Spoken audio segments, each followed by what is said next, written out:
나음서를 곁으로 보면은 심판의 말씀이다라고 말씀드렸어요. 근데 또 뭐 앞으로 봐도 그게 정확합니다. 그렇지만 하나님께서는 이 아수르의 수도 니느웨를 통해서 하나님의 무서운 심판으로 역사를 하는 것도 사실이죠. 그렇지만 나중에 결론에 보면은 하나님은 항상 그랬죠. 오래 참으심의 공의의 역사. 그러니까 결국 심판의 중심이 있는 것처럼 보여지지만 심판 가운데서도 반드시 당신의 백성을 구원하시는 하나님이시다. 그래서 은혜가 기록된다. 성경에 남은 자에 대한 이야기가 있습니다. 엘리야가 갈멜산의 역사를 마치고 노뎀나무 아래 가서 죽기를 구했을 때에 나 혼자만이 지금 이세벨과 아합과 싸우지 않습니까? 그리고 이 바알과 싸우지 않습니까? 나 죽겠습니다. 이제 힘들어서. 그때에 하나님이 엘리야에게 하신 말씀이 그래요. 엘리야야, 착각하지 마. 너 혼자 싸우는 게 아니야. 내가 남은 자를 남겨놨어. 그들이 지금 너같이 싸우고 있는 거야. 이렇게 말씀해요. 그러니까 하나님은 한 영혼을 보시고 전체를 보셔요. 근데 전체가 죄악을 범했다고 생각하지만 실제로 그 전체 속에 죄악을 범하지 아니하는 사람도 있을 수 있다라는 거예요. 그러니까 말씀을 드렸듯이 하나님은 사람을 미워하시는 것이 아니라 죄를 미워하신다는 거죠. 그러니까 하나님은 죄를 제거하시기를 원하시는 것이지 사람을 제거하기를 원하시는 것이 아니에요. 그러니까 미국의 지금 이란에 대한 전쟁도 똑같습니다. 이란 백성을 전쟁에서 죽이려고 하는 것이 아니라 그들이 가지고 있는 악의 세력의 핵이나 다른 군사의 잘못된 시설들을 파괴시키는 거예요. 그러니까 실제로 명분이 있는 거예요. 그런데 하나님이 마찬가지로 이 니느웨에 대해서 심판을 말씀하지만 그 심판 자체가 니느웨를 완전히 다 멸망하고 사람을 다 쓸어버리시겠다. 노아의 홍수 같은 말씀을 하신 게 아니에요. 이 나음이라는 말의 뜻이 중요합니다. 그 말이 유로자라는 뜻이에요. 유로라는 뜻이에요. 그러니까 오해해서 안 되는 것이 우리가 유로를 한다라고 말하면 약한 사람의 그 부족한 부분을 덜 아프도록 덜 약해지도록 강하게 달래주는 것으로 유로로 생각을 하죠. 근데 성경에서 말하고 있는 유로는 한탄과 후회를 말합니다. 또 이렇게 말하면 하나님이 그러면 한탄하셨어? 하나님이 후회하셨어? 그러나 그 한탄과 후회라는 말이 우리 인간적으로 생각하는 말과 본질적으로 다르다는 거예요. 성경적인 후회라는 말씀은, 하나님의 후회라는 말씀은 죄를 그냥 그대로 용납하지 않는 선전포고와 같다는 거예요. 죄악을 그대로 좌시하지 않겠다. 그 죄는 반드시 뿌리를 뽑겠다는 거죠. 죄악 때문에 고통받는 사람이 더 이상 일어나서는 안 된다는 거. 그렇기 때문에 너희들은 죄 때문에 억눌려서 괴로워하지 말고 힘들어하지 마라. 너희는 반드시 일어설 수 있다라고 위로와 격려와 용기를 주는 것이 바로 하나님의 한탄과 후회라는 말씀이에요. 하나님은 죄에 대해서 절대로 그냥 지나치지 않습니다. 그걸 반드시 구별하시는 공의의 하나님이신 것은 맞아요. 그러나 동시에 하나님은 당신의 백성을 사랑하시는 구원의 하나님이시라는 말씀입니다. 여러분, 지금 우리가 착각하고 있는 것 중에 하나가 이스라엘이라고 말하면요, 우리는 지금 선한 의도로 이스라엘을 봅니다. 그러나 기독교인으로서 이스라엘 보는 선한 의도는요, 우리가 성경적으로 말하는 내용과 실제적으로 우리의 개인 인간이 우리들이 지금 생각하는 개념에는 엄청난 차이가 있습니다. 이스라엘은 세계적으로 아주 유명한 나라로 알려져 있어요. 근데 그 유명한 것이 뭐냐? 이는 이로예요. 눈은 눈으로입니다. 그들이 유대교의 좌우명이에요. 그리고 우리가 생각하기에 이스라엘로 성지순례를 가니까 그쪽은 정말로 홀리한 랜드라고 생각할 수 있지요. 저는 절대 그렇지 않습니다. 이스라엘은 하나님을 여호와를 믿지만 실제로 예수 그리스도를 부인하는 족속이 더 많습니다. 실제적으로 이스라엘의 민족 중에 예수 그리스도를 구세주로 영접한 사람이 많게 보면 3%, 그렇지 않으면 2%에 불과합니다. 모두가 다 유대인들입니다. 다시 말하면 유대교를 믿는 사람들이에요. 근데 우리의 개념에서 이스라엘이 성경의 주가 되다 보니까 그들을 우리는 뭘로 보는 거죠? 거룩한 민족으로만 봐요. 물론 하나님이 택한 선한 민족이면 틀림없어요. 후에 그러면 그 이스라엘은 하나님이 선택한 민족인데 어떻게 될 것인가에 대한 것은 앞으로의 예수 그리스도의 재림 이후에 그들의 구원에 관한 것에 대해서는 우리가 신학적으로 추측을 할 수 있고 성경적으로 예시한 작은 부분에서 그들도 끝내는 구원을 받을 것이라는 사실에 대한 것은 같지만 하나님이 그들을 끝내 예수 그리스도의 십자가의 구원의 능력을 통해서 구원하신 것은 사실이지만 지금 그들은 그 십자가의 은혜를 엄청나게 방해하고 있었고 이전에도 그랬다는 사실이죠. 여러분, 이것은 이스라엘뿐만 아니라 일본도 그렇고 에집트도 그렇고 등등의 지금 우상을 섬기는 나라들에도 똑같습니다. 실제로 예수 그리스도를 구주로 영접한 사람들은 극소수에 불과해요. 그렇기 때문에 하나님은 그런 사람들도 그들의 죄악 가운데 고통받고 있기 때문에 그 백성을 사랑하셔서 그 민족을 살려주시는 경우도 있다는 거예요. 그러니까 숫자에 많고 적음, 과반수가 넘고 안 넘고가 문제가 아니라 하나님이 사랑하는 백성이 있으면 거기를 구원시켜 놓으시는 거죠. 그리고 그 민족을 살리시는 거예요. 그렇다면 세계 민족에 하나님이 사랑하지 않는 백성이 어디 있겠어요? 그렇다면 하나님은 세계 어느 나라도 다 사랑하신다. 문제는 그 사랑하는 백성들이 그 민족의 지도자가 죄악 가운데 있어서 독재를 행하고 그 민족의 학대를 하였을 때에 그거를 해방시키기 위해서 하나님은 그들의 죄악을 멸하시겠다라는 말씀이죠. 그러니까 결국에 니느웨가 백성부터 왕도 타락했다 할지라도 다시요, 하나님은 그 안에 있는 당신의 백성을 지키시겠다는 거죠. 그래서 죄는 그냥 지나칠 수 없지만 반드시 당신의 백성을 구원하시는 하나님. 그래서 오늘 말씀에도 마찬가지로 심판은 단순히 멸망의 선언이 아니라 하나님의 백성을 구원하기 위한 구원의 메시지다. 그래서 두 가지로 크게 봅니다. 먼저 9절과 13절 말씀까지 보면 하나님을 대적하는 자는 반드시예요. 네버예요. 멸망할 운명에 처할 수밖에 없다. 자, 9절 말씀 보십시오.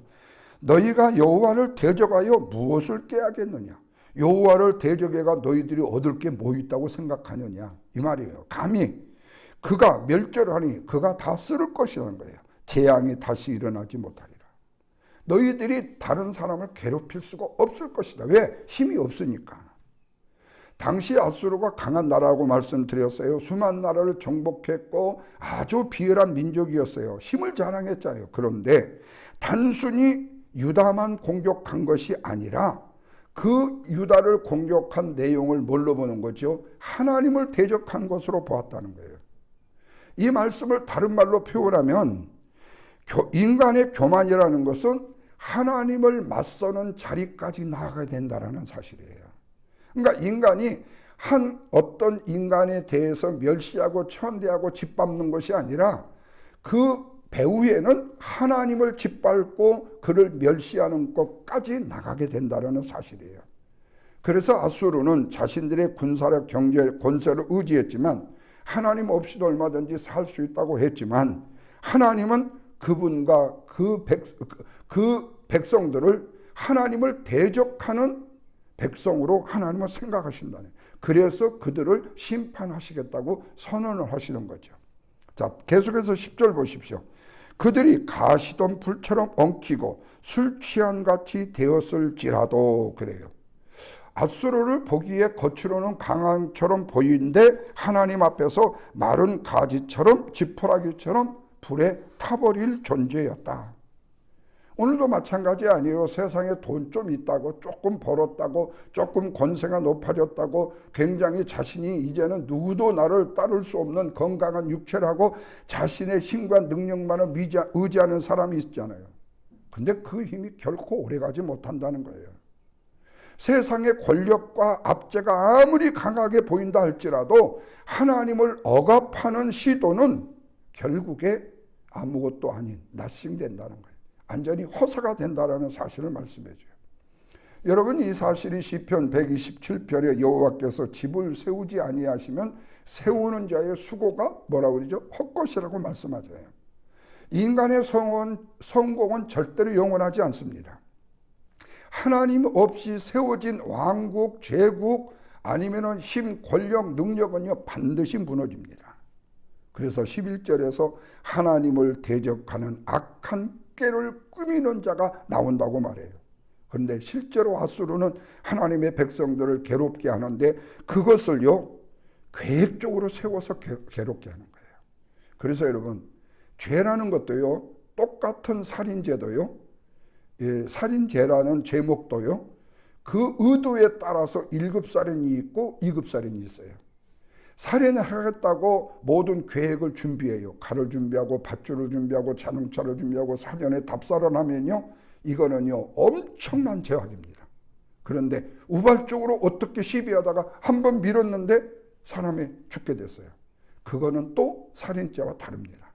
그래서 1급 살인죄는 계획한 거예요. 그래서 이 계획이라는 것이요 무서운 거예요. 그게 악한 계획이거든요. 하나님이 지금 말씀하신 게 그거예요. 아수르가요 유다민족을, 열방을 괴롭히기 위해서 준비를 한 거예요. 그런데 그 준비가 자기들만의 아주 시크릿한 프로그램인 줄 알았는데, 프로젝트인 줄 알았는데 하나님은 이미 그들의 속마음과 속뜻을 알고 계셨다는 거예요. 그리고 하나님은 정한 때에 반드시 심판을 하신다고 말씀해요.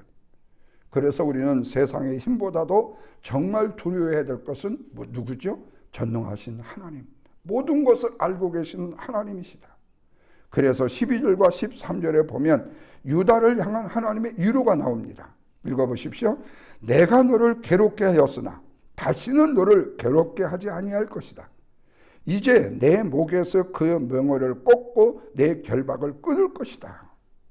실제로 유다 백성들은 아수르의 음모로 인해서 오랫동안 이 아수르의 억압 아래 있었지만 하나님께서는 그들의 고통을 외면하지 않고 때가 되자 하나님은 압제자 이 아수르의 억압의 멍에에서 해방시키시고 당신의 백성을 자유롭게 하셨다는 거예요. 여러분, 이게 뭐죠? 하나님의 은혜예요. 하나님이 악의 죄악의 사슬을 풀으시는 거예요. 여러분, 우리가 귀신이 들렸다라는 사실은요 악한 사탄 마귀에게 눌림을 당하고 있다는 거예요. 그래서 그 사탄 마귀에 의해서 조종이 되어지는 거예요. 악한 꾀를 만들고 거짓말을 하고 악한 일을 하고 행동을 하게 그 사탄이 뒤에서 조종을 해요. 그런데 주님을 만남으로 인해서 그 악한 사단의 억눌림에서 해방을 받아요. 이게 바로 우리의 신앙에서 중요한 요소 중에 하나예요. 우리는 나도 모르게 지금 세상에 얽매여 있을 수 있고 돈에 얽매여 있을 수 있고 세상의 권력이라는 야망, 지식이라는 야망 등등의 우리의 인간의 어떤 굴레라는 곳에 내가요 그냥 몰입이 돼가지고 거기에 집중적으로 나가잖아요. 그것을 사탄은 엄청 이용하는 거예요. 아, 너는 내가 그런 야망을 주고 야심을 주면 너는 나를 추종하는 존재이구나. 그러면 사탄은요 그런 사람은 시군증묵기처럼 쉬워요. 그런데 어떤 야망을 주어도요 안 돼. 내가 그 야망 가져서 뭐하게? 내가 그렇게 잘 살아서 뭐하게? 나 이제로도 충분히 다 살 수 있어. 근데 여기서 내가 더 많은 욕심을 왜 가져야 돼? 사람을 해치고 문제를 해치면서 왜 가져야 돼? 나 그럴 수 없어. 그때 사탄은 건들 수 없어요. 그러니까 결국에 우리는 뭐냐? 그 사단의 괴계에 내가 억눌려 들어가는 거예요. 그것을 풀어 해방시키는 것이 바로 하나님의 은혜다. 그래요. 그래서 하나님은 당신의 백성들의 눈물을 잊어버리지 않고 탄식을 외면하지 않아요. 그래서 이스라엘 백성들이 430년 애굽의 바로 밑에 학정에 있을 때 뭐라고 말하죠? 성경은 백성들의 우고를 들으시고 우고는 뭐예요? 눈물과 고통을 들으셨다는 거예요. 그들의 신음소리를 들으셨다는 거예요. 그래서 그들을 모세를 통해서 출애굽을 시키는 거 아니에요. 그러니까 우리는 모르는 것 같지만 하나님은 알고 계시더라는 거죠. 하나님은 당신의 백성의 괴로움을 외면시키지 않으신다. 비록 지금은 답답해 보여도 하나님의 정한 때가 되면 하나님은 반드시 건져내심을 믿으셔야 합니다. 두 번째로 14절과 15절에 보면요, 심판 가운데서 구원하시는 하나님의 구원의 소식을 주어요. 14절 보십시오. 니느웨를 향한 최후의 심판인데 네 이름이, 내 이름이, 나의 이름이 아니고 너의 이름이 다시는 전파되지 못하리라. 무서운 말씀이에요. 당시 아수르는 영원한 제국처럼 생각되었어요. 근데 하나님이 너희들의 끝을 선언하자 역사의 무대에서 순식간에 사라져버리고 맙니다. 홍수라는 것 통해서요. 주년 612전에 완전히 멸망됐습니다. 인간의 영광은 잠시예요. 하나님의 나라의 영광은 영원합니다. 그래서 이어지는 15절 말씀이 나음서의 절정이에요. 다 같이 보십시오. 볼지어다 아름다운 소식을 알리고 화평을 전하는 자의 발이 산 위에 있도다. 이 말씀은 굉장히 유명한 말씀이에요. 후에 이사야 선지자도 이 말씀을 사용해서 표현을 했고, 바울도 로마서 10장에서 바울이 복음을 전파하는 이유가 아름다운 소식을 전하는 것이라고 말했어요. 왜? 아름다운 소식을 통해서 압제자가 무너졌기 때문에, 포로된 자가 자유를 얻었기 때문에, 두려움이 끝났기 때문에 이 말씀은 다만 아수르의 멸망만을 말하지 않습니다. 궁극적으로 예수 그리스도를 통해서 복음이 통일될 것이다라는 거예요. 자, 복음이 통일된다면은 이게 문선명이 통일교가 또 이제 생각이 나요. 우리가 자칫 잘못 교회 기독교 안에서 이 복음의 통일을 얘기하면요, 이거 통일교 아니야? 이렇게 얘기해요. 왜냐하면요, 이단들이요, 우리 기독교의 좋은 말들은요, 다 갖다 그 녀석들이 사용을 했어요. 그러다 보니까 우리 기독교 안에서 좋은 말들을 사용하기가 쉽지가 않아요. 그러다 보니까 기독교 안에서 용어들을 요즘에는 아주 굉장히 요즘의 신용어, 젊은이들이 알아듣는 용어로 변화가 된 거죠. 순수한 용어가 사용될 수 없어요. 여러분, 우리의 인류를 억압하는 가장 큰 원수 마귀는 뭐예요? 죄와 사망이잖아요. 그런데 예수님이 죄와 사망을 단번에 해결하셨잖아요. 십자가의 죽으심으로 죄의 문제를 해결하셨고, 사단 마귀의 역사를 멸하는 것을 3일 만에 부활하심으로 해결하셨어요. 이 복음, 가스펠, 이것이 바로 굿뉴스가 가장 아름다운 소식이다. 가난한 자에게 아름다운 소식이 전해지고, 병든 자에게 아름다운 소식이 전해지고, 죄인에게 아름다운 소식이다. 분명한 것은 그리스도 안에서만 죄사함과 영생이 주어졌다. 이 사실을 심판의 선언의 뒤에 구원의 소식이 있다는 사실은 순전히 하나님의 백성을 사랑하기 때문이라는 사실이 묵상해 봐야 되죠. 그래서 하나님은 심판을 절대로 기뻐하시는 분이 아니에요. 심판을 통해서 다만 악을 제거하시는 거예요. 그리고 당신의 백성을 구원하시는 거예요. 그래서 십자가는 심판과 구원이 만나는 자리라고 말할 수가 있습니다. 죄에 대한 심판은 예수님께 쏟아졌고 예수님이 대신 짊어지셨잖아요. 그리고 은혜로 말미암아 구원을 받게 됐다는 사실을 말씀하고 있죠. 사랑하는 여러분, 우리는 오늘 본문의 말씀을 통해서 두 가지를 깨닫게 돼요. 하나는 교만은 반드시 무너진다. 또 하나는 당신의 백성에게는 아름다운 구원의 소식이 전해진다. 그래서 심판과 구원은 똑같이 간다. 그러면 심판은 뭐에 대한 심판이요? 죄악에 대한, 악에 대한 심판이고, 그 다음에 구원은 뭐죠? 그 악의 무리의 악의 그 죄악에 억눌려 있는 자를 해방시키는 것이 바로 구원이다. 그래서 어느 민족이 악하다 할지라도 그 민족 전체를 다 멸하시는 것이 아니고, 그 민족의 악한 무리를 멸하시고 그 선한 백성, 하나님의 백성을 구원하신다는 사실이죠. 바라기는 이 아침도 이 예배에 동참하시면서 저와 여러분들이 오늘 또 심판하시는 공의의 하나님을 경외해야 되지만 구원의 아름다운 소식을 전해주시는 은혜의 하나님도 동시에 경험해야 된다는 거죠. 이에 심판과 구원의 하나님을 오늘 내가 꼭 기억하면서 내가 내 안에 있는 죄악을 벗어버리게 하시고 구원의 자리로 인도하시는 하나님의 은혜가 내 안에 있다는 사실 기억하십시오. 이것은 우리가 꼭 기억해야 하는 것은요, 인간이라면 누구를 막론하고요, 내 속에요 죄악과 구원이요 두 개가 갈등을 느끼고 있어요. 그 죄라는 것은 인간의 우리의 아담과 하와에게 우리가 물려받은 원죄라는 죄 때문에요. 우리 인간은요, 아무리 세상에 살아있는 동안에 내가 선하게 하려고 좋은 세탁기에 집어넣어가지고 100번을 굴려도 절대로 깨끗해질 수가 없어요. 그렇기 때문에 우리는 그 근성의 뿌리를 가지고 있단 말이에요. 누구도 막론하고 아무리 인간적으로 선한 얼굴을 가진 사람도요. 속에는요, 죄악의 뿌리가 있을 수 있어요. 그러나 그것을 누르는 분은 누구다? 예수 그리스도의 구원이 복된 소식이다. 그래서 우리 안에 누가 주인 될 때, 예수님이 주인이 되실 때 우리는 날마다의 유혹과 미혹과 사단의 역사에서 물리치고 이겨서 승리하는 길로 갈 수 있다는 사실이에요. 이게 바로 우리가 매일 하나님의 말씀을 묵상해야 될 이유고, 그 말씀을 붙들고 하나님의 은혜를 구하면서 기도해야 될 기도의 능력이라는 사실이죠. 마치 우리가 힘을 얻기 위해서 밥을 먹고 좋은 음식물을 먹듯이요, 영적인 힘을 얻기 위해서, 사탄의 세력을 물리치기 위해서 하나님의 말씀을 매일매일 읽고 배우고 묵상하는 거죠. 이 말씀이 저와 여러분에게 오늘 하루도 큰 힘과 능력과 권세가 되기를 주님의 이름으로 축원합니다. 기도합니다. 하나님 고맙습니다. 오늘 이 나음서를 통해서 하나님을 대적하는 교만은 결국에 멸망된다는 사실을 보았습니다. 그렇다면 우리가 세상의 힘과 재물과 능력을 의지하지 말고 오직 하나님만 의지해야 된다는 것도 알았습니다. 심판 가운데서도 구원하시는 아름다운 소식을 주시는 주님께 감사합니다.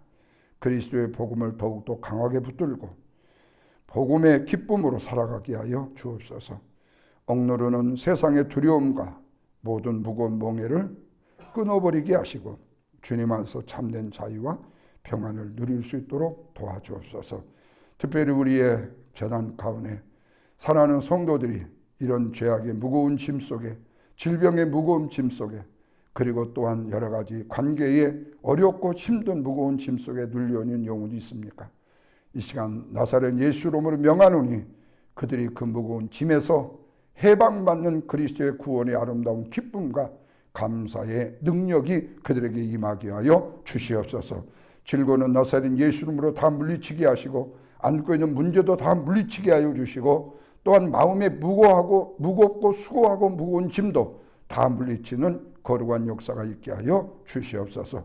그로 인해서 주님 감사합니다. 주님 할렐루야로 외치며 주 앞에 영광을 돌리는 믿음의 거룩한 백성들 되게 하여 주시옵소서. 오늘 한날도 우리 주님께 맡깁니다.